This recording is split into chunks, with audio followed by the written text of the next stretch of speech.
Oh my God.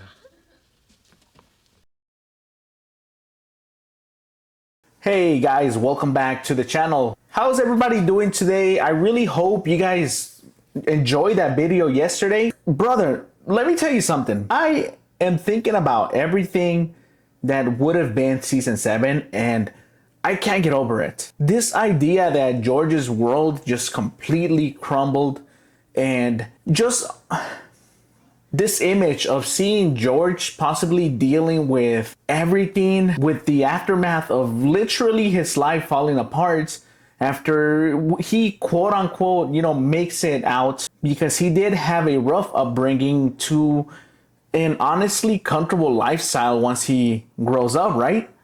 Just imagine him dealing with it. Imagine what a season 7 would have been like. I also wanted to mention here the fact that Carmen would not have made an appearance on the show. Maybe possibly on the season finale, but all in all, this sounded like an extremely depressing season. And I've been telling you guys, if honestly the George Lopez didn't have any laugh tracks, it would have been a drama. A lot of the messed up moments, people thought they were hilarious because they just added an audience laughing in the back, and well, look at all this crazy stuff Benny is doing. And also, you guys remember all those sad moments when George was a kid? They literally just added his big head to a little kid's body. So it's comedic. It's not supposed to be serious. But if you really take a small child put through the earthquake situation and he's crying under the table, and then you have Benny come up and tell him that he's just overreacting, yeah, the tone changes 100%. All in all though, I do hope you guys enjoyed that video yesterday. Today, I have yet another good one for you guys because it's time to come back to normalcy for a change. And this episode is one that you guys also requested. I'm almost done with all the lists that you guys have requesting. If you guys have any other episodes you guys want me to cover, make sure you guys drop it down below. As always, thank you so much for the support, and thank you to the members. You guys are beautiful. Let's get on with the episode. Wait, Angie, we had a ton of traffic. You screwed in? Oh, I haven't started cooking yet. I'm learning the new Lummery makeup line. Benny, let me try some of these colors on you. No! We start off the episode with Angie trying to convince Benny about looking better. Look, I'll cook you dinner, but first, let me make you gorgeous. Now you might be asking, why is Angie so concerned about how Benny looks? Well, this is in the middle of the season where Benny is seeing this guy from work named Randy. Why are you trying to sell that stuff to my mom anyways? I thought we agreed. We wait till she dies, then you can make her up however you want. Benny, however, ain't even worried about the makeup and her looks. She's just hungry. I bet cinnamon swirl would look good on your lips. You know what would look good on my lips? A big piece of chicken. Now, for some reason, Angie is way too involved in Benny's love life. I'm trying to stall her until Randy gets here. It's their 6-month anniversary, and I helped him plan a big romantic night for her. No, As she's just making time for Randy to get over to the house so that he could see Benny. George is brutal with this, bro, because in all honesty here, I'm not entirely sure what Randy sees in Benny. No, Angie, why are you encouraging him? I don't know why he's going out with her anyways. Eventually, he's going to get over this phase and go back to women. George explains it as if it's a phase, and I'm not entirely sure how else to explain it. Benny is not necessarily the most loving, most beautiful. I'm not entirely sure what Randy sees. Why can't you accept the fact that your mom's got a man? Because it's weird. I don't know why he's with her. Any normal guy who's over 35 is looking for a younger woman so that he can feel good about himself. But I'm not the only one that thinks this way, because George thinks the same way too. Now, obviously, it's a George Lopez episode. You know this. Angie and George are not going to see eye to eye on the situation until later on. We finally get Randy come over, and he has a gift for Benny. Hey, Randy, what are you doing here? Hey, babe, I'm taking you out on the town tonight. I got your new dress to wear and everything. Happy 6-month anniversary, Angel. Randy basically confesses his love to Benny and tells her that he wants to be on a higher level with her. I've got a little anniversary present for you. I love you. What's this? How weird were we when we were young? Either way, Randy is talking to Benny like they are some teenage high school kids. Brother, you're pushing 40 and Benny's pushing like 65. I think you guys can get past this whole let's take it to the next level. It's the key to my apartment. Metaphorically, it's the key to my heart. I think it's time we take things to the next level, Benita. Either way, you can see Randy's intentions are genuine. He actually cares for Benny, and this is one of the things that Benny never really gets throughout her lifetime. So it's kind of weird that she is rejecting it. The next level, huh? Well, it was bound to happen sooner or later. I tell you what, I'm just gonna go shimmy into this little number and then, we can just head out. But it almost does seem like Benny is taking Randy for granted, because this guy is literally taking care of you, shows you love, respect, doesn't put up with your crap, and it stands up to you when you have to be stood up to. In a way, he kind of humbles you, but you are acting like you could not care any less. And I don't necessarily think that's fair to Randy. This is so exciting. I can't wait to see her in the dress. Now it doesn't get any worse than Benny standing Randy up. You see, they are set to go for dinner, and Benny tells Randy to just wait for her until she gets dressed.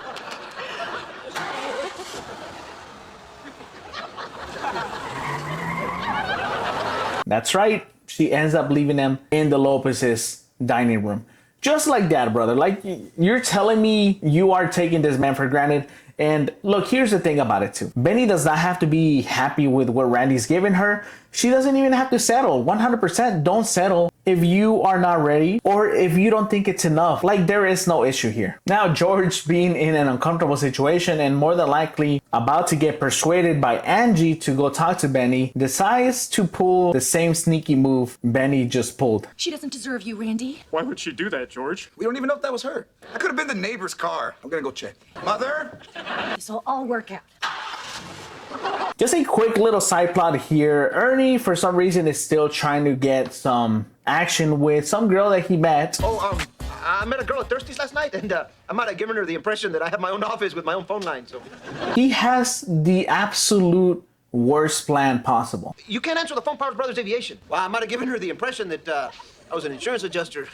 What, professor of lovemaking doesn't work anymore? Like, what's gonna happen when she finds out that you don't work at the company and you're not rich, or that you're not as successful as you made yourself out to be? Unless he's just looking for something quick, but then again, I'm not even sure he could be that lucky.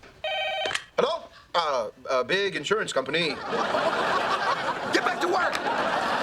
We finally get Randy to confront Benny about leaving him the previous night, and Benny is playing this off as if he's trying to ruin it. I opened myself up to you. I gave you my key. And I threw it in the Pacific Ocean. Well, I had to get rid of some used motor oil and paint anyway. Why are you pushing me away?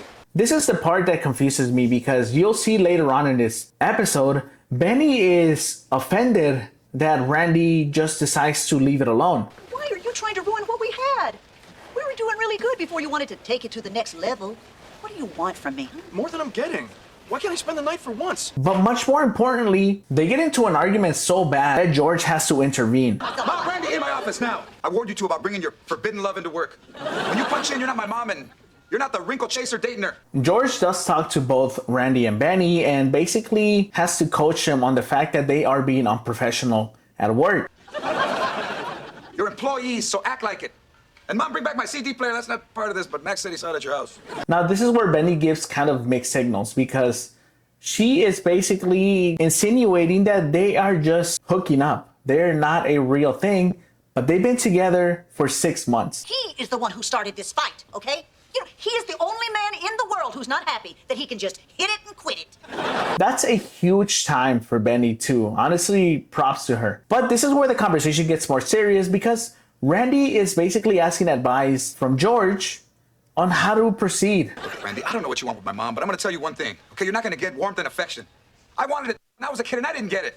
She's cold, man. And George is honestly kind of brutal about this, but he is being honest. At the end of the day, in some sort of manner, he's looking out for Randy, because Randy is expecting way too much out of Benny.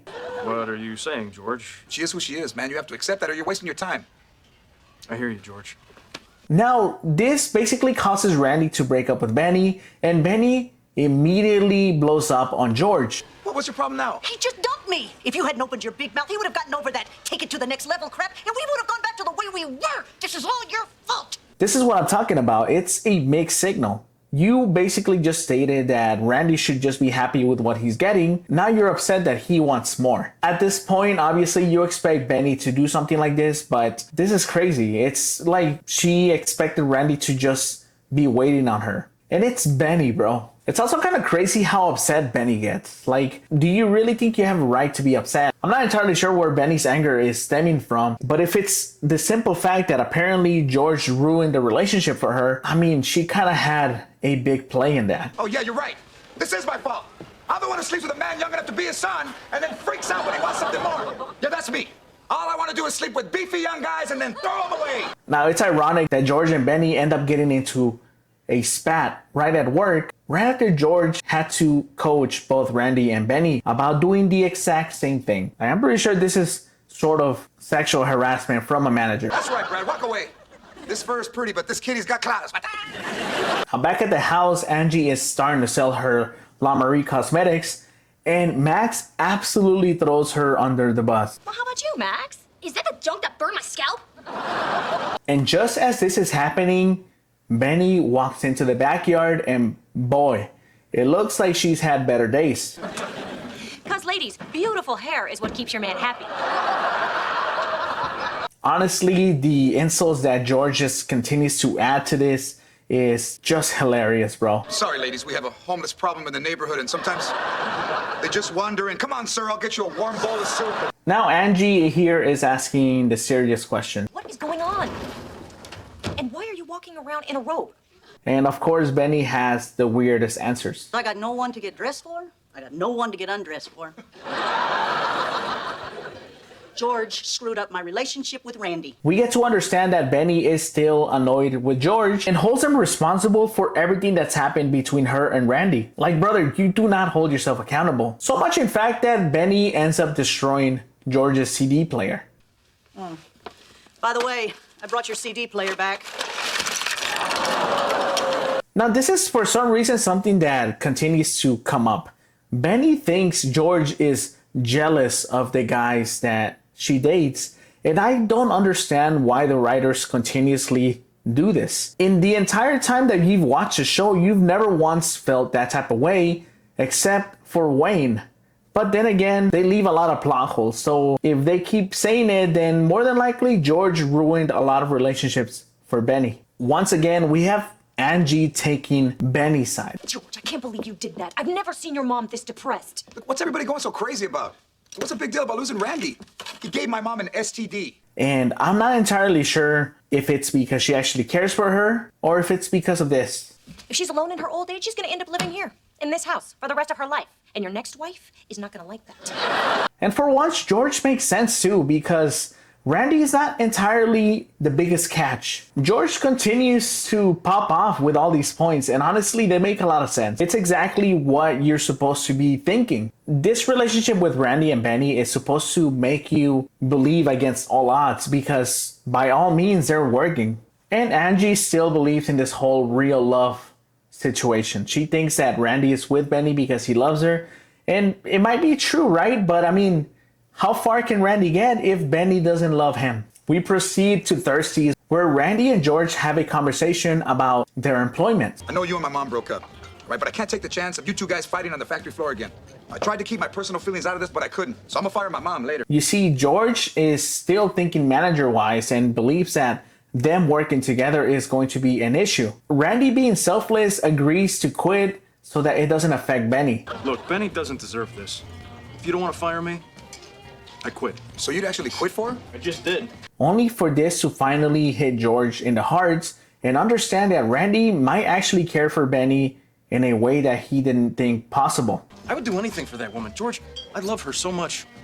If I could, I'd lock her in a cage and show her off, like an exotic bird that no human hand should ever soil.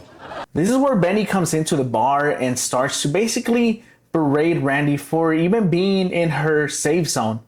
I want him out of this bar. This is my bar. Everything can't always be your way, Benny! I mean, at this point, Thirsties has to be her bar. George does, of course, try to talk some sense into Benny and let her know that Randy might actually care about her. This guy really cares about you, Mom. You're making a big mistake. You're blowing this. You know, George, he's the one who gave up his good thing, okay? He knows where to find it if he wants it. Benny is still in denial. And it only takes a real comment for Benny to finally snap out of it and realize just how much she cares about Randy. Oh, you don't care. That's right. So if Shelly's been hitting on him for the last hour, he's gonna take her out on Saturday night. That wouldn't bother you? Big deal. I need to smoke. This episode then wraps up with Benny absolutely destroying Randy's truck. What the hell are you doing to Randy's truck? Warming up for Randy's head.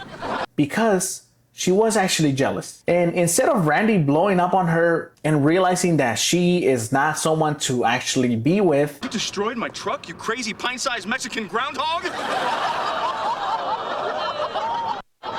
he takes this as Benny caring for him because she got jealous. You do love me.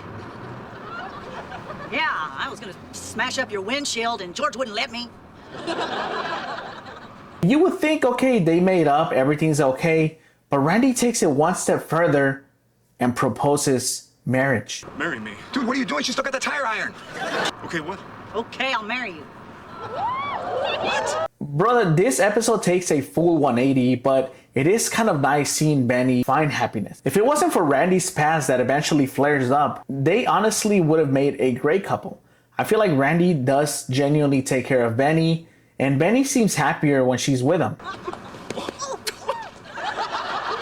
George, you finally got yourself a real dad! If only they would have gotten an actual happy ending. Alrighty guys, that's gonna be it for me. If you guys enjoyed this video, let me know down below. Thank you all so much for your support. I will see you guys on the next one. Goodbye. What kind of a fruitcake celebrates a 6-month anniversary? Hey, when you're robbing the casket, every day's a gift.